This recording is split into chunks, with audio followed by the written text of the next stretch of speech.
छोटे से शहर में रमेश रहता था। उसकी छोटी सी दुकान थी जिसमें वो शीशे बेचा करता था। पर उसका कारोबार ज्यादा ना चलने की वजह से घर में उसकी कोई इज्जत नहीं करता था। उसकी बीवी और उसकी माँ उसे ताने मारती रहती थी या फिर बहुत परेशान किया करती थी। वो काम न चलने से तो परेशान था ही, और उसकी माँ और उसकी पत्नी उसको तंग भी करती थी। एक दिन दोनों मिलकर उसकी दुकान पर पहुंच गई और सबके सामने उसे भला बुरा सुनाने लगी। उसे बहुत बुरा लगा। तभी उसने फैसला लिया वो दूसरे शहर जाकर अच्छे काम की तलाश करेगा। वो बिना अपनी माँ और पत्नी को बताए घर से चला गया। धीरे धीरे चलते हुए रमेश जंगल की तरफ बढ़ा और उसके मन में बहुत अजीब अजीब से ख्याल आने लगे। जंगल घना और रास्ता लंबा था।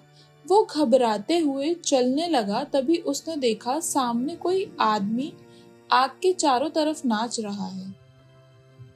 वो देखने में भी अलग अलग सा लग रहा था। वो नजदीक पहुंचता है और जाके उससे पूछता है, भाई तुम इतनी रात में जंगल में अकेले क्या कर रहे हो? वो आदमी खुश होता है और कहता है, तेरे आने का इंतजार। रमेश कहता है, मैं तो तुम्हें जानता ही नहीं। फिर वो अपने असली रूप में आता है और रमेश डर जाता है। दरअसल वो कोई साधारण आदमी नहीं बल्कि ब्रह्म राक्षस था। अब रमेश डर जाता है और सोचता है, क्या करूं? ब्रह्म राक्षस कहता है, मैं तुम्हें खाकर अपना पेट भरूंगा। तभी रमेश अपनी जेब में से शीशा निकालता है और ब्रह्म राक्षस को दिखाने लगता है और कहता है, मैंने तुम्हारी आत्मा इसमें कैद कर ली है। अब तुम मेरा कुछ नहीं बिगाड़ सकते। राक्षस डर जाता है और कहने लगता है, मेरी आत्मा को जाने दो, मैं तुम्हें कुछ नहीं कहूंगा। अब रमेश भी चालाक था।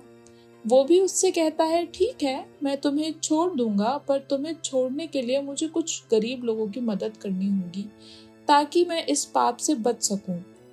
अगर मैं तुम्हें छोड़ दूंगा तो तुम मेरे जैसे और लोगों को भी खाओगे। तो राक्षस कहता है, ठीक है, मेरे पास बहुत सारे पैसे और अनमोल रत्न हैं, वो मैं तुम्हें दे दूंगा। रमेश भी कहता है, ठीक है। वो उससे सारा पैसा ले लेता है और कहता है, देखो, ये सब मैं इतनी रात में अकेले लेकर नहीं जा सकता, तुम मुझे मेरे घर तक छोड़कर आओ। राक्षस कहता है, ठीक है। रमेश उसे खाली जगह पर लेकर जाता है और कहता है, मुझे इतना सारा सामान रखने के लिए बड़े घर की जरूरत है, मेरे लिए एक बड़ा सा घर भी बना दो। बेचारा राक्षस जो रमेश कहता रहा वो चुपचाप करता रहा। उसका घर भी तैयार हो गया।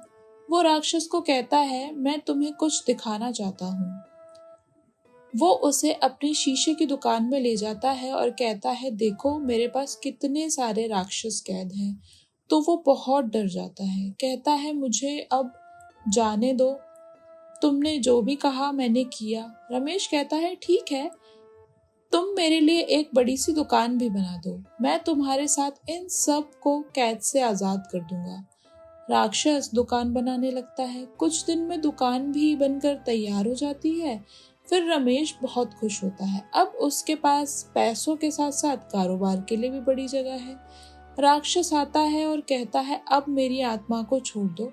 रमेश उसे शीशे की दूसरी साइड दिखा देता है और उसको लगता है कि वो आजाद हो गया, और राक्षस नाचते नाचते जंगल की ओर चला जाता है। अब रमेश अपने घर वापस लौटता है और अपनी माँ और अपनी पत्नी को उस नए घर में लेकर जाता है।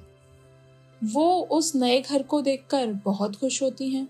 रमेश कहता है, मैंने दूसरे शहर जाके बहुत मेहनत करके ये नया घर बनवाया है। ये सुन के उसकी माँ और पत्नी बहुत खुश होती हैं और रमेश भी बहुत खुश होता है। अब रमेश के पास बहुत अच्छा कारोबार भी था और एक बड़ी दुकान भी थी और एक बहुत बड़ा घर भी था जिसमें उसकी माँ और पत्नी दोनों खुशी खुशी रहा करती थी। तो इस तरह उसकी इज्जत भी होने लगी और उसकी सूझबूझ से वो जंगल में राक्षस से बच भी गया। तो ये थी शीशे में कैद एक ब्रह्म राक्षस की कहानी।